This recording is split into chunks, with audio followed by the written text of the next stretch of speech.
negu nuo 11 iki 24 skyriaus. Prie žvaigždutės, kodėl tai sakome, nes nuo 11 iki 24 skyriaus nuodėmė užtemdo daugą. Nuodėmė užtemdo daugą. Ir nuodėmė su Betšeba, Urijo žmogžudystė, užtemdė daugą.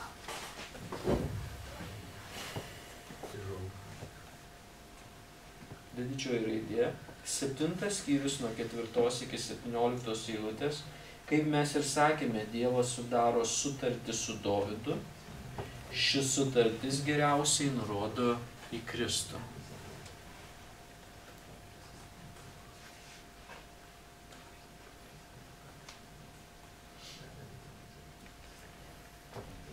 Pirmas. Pažadai apie amžiną karalystę, sostą, pakartojami sąryšyje su Kristumi. Visa tai pakartojama sąryšyje su Kristumi. Luko Evangelijoje mums apie tai yra parašyta, nuoroda jums atspausdinta.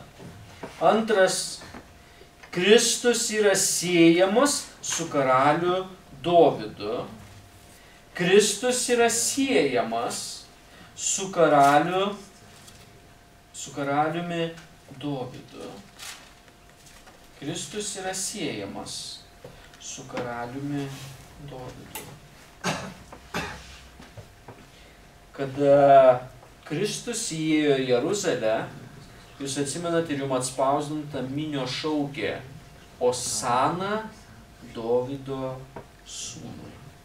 Osana, palaimintas, kuris ateina viešpaties vardu, Osana aukštybėse. Mažytė Dovydo sūnus, taip kaip ir skaitome šitose eilutėse, ir Izraelė taip ir sakė. Ir B mažytė raidė mes turime atkreipti dėmesį į Mato Evangeliją, kad Dovydas vadina jį viešpačiu.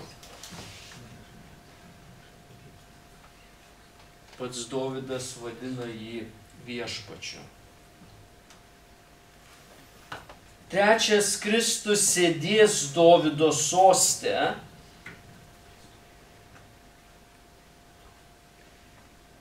Mažytė raidė, jisai sustiprins Dovydo sostą. Ir B mažytė raidė, Dievas duos Dovydo sostą. Jisai sustiprins Dovydo sostą ir Dievas duos Dovydo sostą. Kokie nors pastebėjimai, nuomonės, komentarai, 2 Samuelio knyga, prašau, Vladimirai. Apie šitą Melchizedeką, kad karalius Dovydas ir Kristus abu buvo karaliai Melchizedeko būdu. Pavyzdžiui, Melchizedekas palaimina Abraomą. O kaip jie susėdė su Melchizedeku, Dovydas ir Kristus?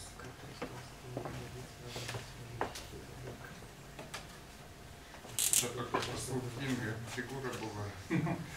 Nedaug apie jį parašyta.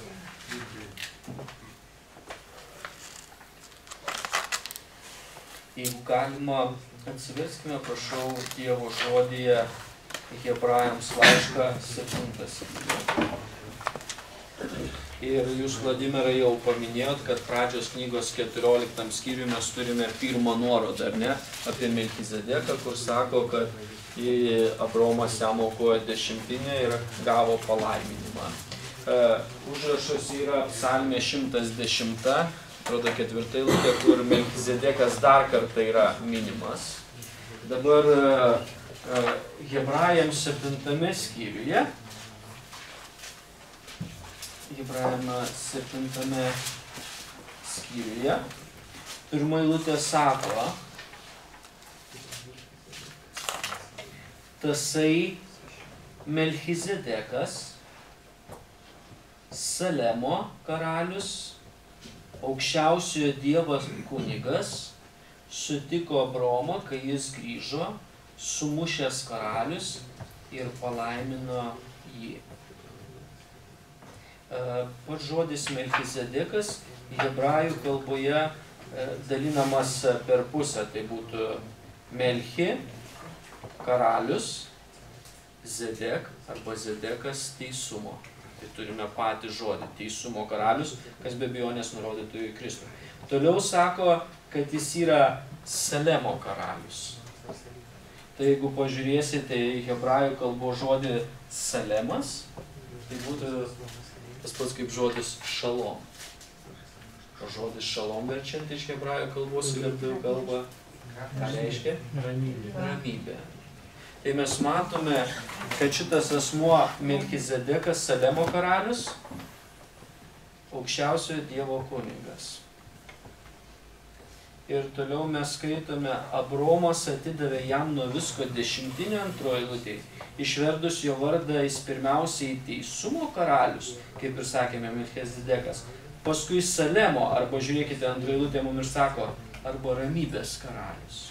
Kas įdomu, trečioji eilutė, kad rašo apie Melchizedeką be tėvo, be motinos, be kilmės sąrašo, neturintis nei dienų pradžios, nei gyvenimo pabaigos. Ir pažiūrėkite, trečioji eilutė sako, panašus į ką? Į Dievo sūnų. Jis lieka kunigas visam laiką. Tai reiškia, Melchizedekas, taip kaip jį apibūdina šitoje vietoje laiškas hebrajam, mes galim panaudoti žodį lietuvių kalboje provaizdis. Taip. O jis iš tikrųjų neturėjo nei tėvo, nei motinos? Sunku pasakyti. Geras pastebėjimas. Gali būti, kad nebuvo jokių duomenų apie tai. Tai pasakykime. Kitas dalykas, Volodė, ką galima daleisti.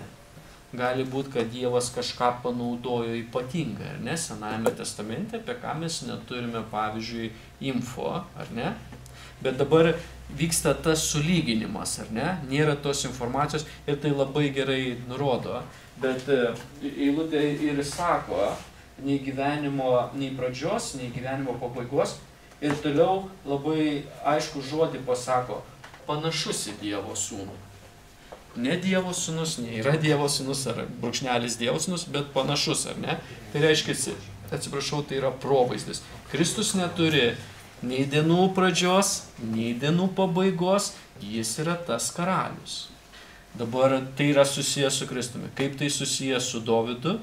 Kadangi Dovydas yra iš Judo giminės ir yra tos giminės linijoje, per kurį atėjo Kristus ir pastoja mums pabrėžiamas Dovydo sostą, gausiai tvirtins Dovydo sostą, tai Dovydas yra toje linijoje, kur Kristus karaliauja kaip Melchizedekas. Aš taip galėčiau, Vladimirai, truputėlį pakomentuoti jūsų svarbų ir gerą klausimą.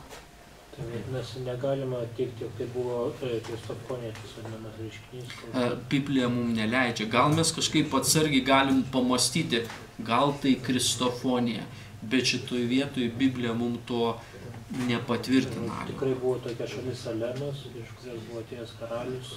Taip, bet esmė tame matote, kada jūs turite, pavyzdžiui, Senajame testamente teofoniją, arba jūs turite kristofoniją, mums ta rašto vieta tai ir patvirtina, ar ne?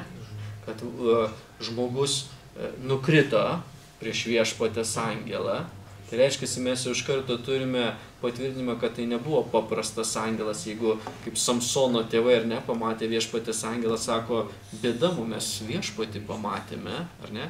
Tai reiškia, mums raštas turėtų patvirtinti ir dažniausiai tas patvirtinimas yra kontekste labai jūsų geras. Tai dešimtinis aukojimas yra tik kaip kunigui aukščiausio Dievo, bet ne kaip Dievui. Nes 10 dalį davė nuo viską, tai čia kaip ir pripažinimas autoriteto. Pripažinimas to autoriteto, bet ką darydavo žmogus dažniausiai Senajame testamente ir pradžios knygos 14 skyriui, dar nėra levitų kunigystės ir nėra įstatymo, bet žmonės ateidavo prie Dievo per tarpininką. Ką ir mes šiandien darome, mes ateiname per savo tarpininką, nes yra vienas tarpininkas tarp Dievo ir žmogus Kristus Jėzus. Tai per kunigą Senajame testamente ateidavo prie Dievo ir kunigas buvo tas tarpininkas. Dar skaitydamas antrą Samuelio knygą, man pasirodė visai įdomi nuoroda į pakaitinę auką. Kai Dovydo sūnus Abšalomas buvo nužudytas, Dovydas, kuris labai jį mylėjo, nors suvokdamas jo nuodėmę, jo sakykime, priešiškumą, bet jis sakė, mano sūnau Abšalomai, mano sūnau Abšalomai, o kad aš būčiau miręs tavo vietoje, Abšalomai, mano sūnau. Kitaip tariant, tai galbūt galima traktuoti tai kaip nuorodą į Kristaus pakaitinę auką už tuos, kuriuos jis pamylo.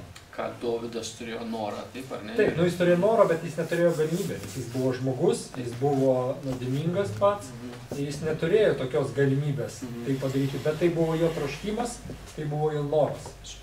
Mirti vietoje to, kuris buvo jo priešas, kuris buvo jo mylimas, bet buvo nusidėjęs prieš jį labai stipriai.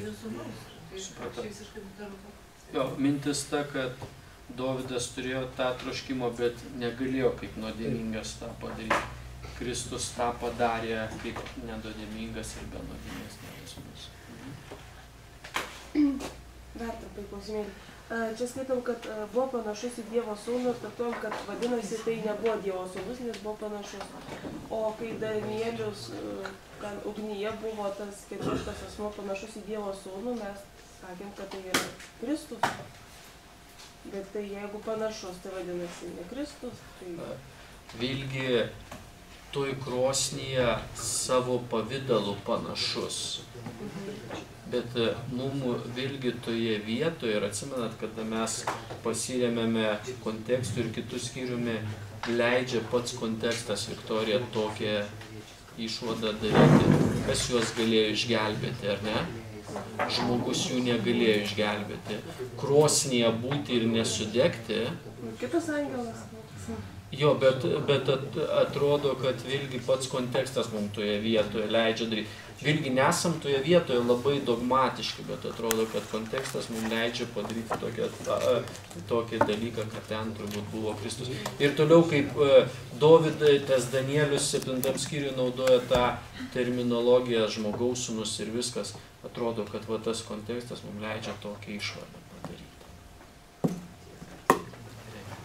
Jeigu Dievas leis, susitiksime, kas galėsite rytoj 9:30, neužmirškite hermeneutikos užrašų. Ir, kaip sakot? Žiūrėsime, bet turėkit hermeneutiką būtinai. O dabar kviečiu, kad pasimelstume.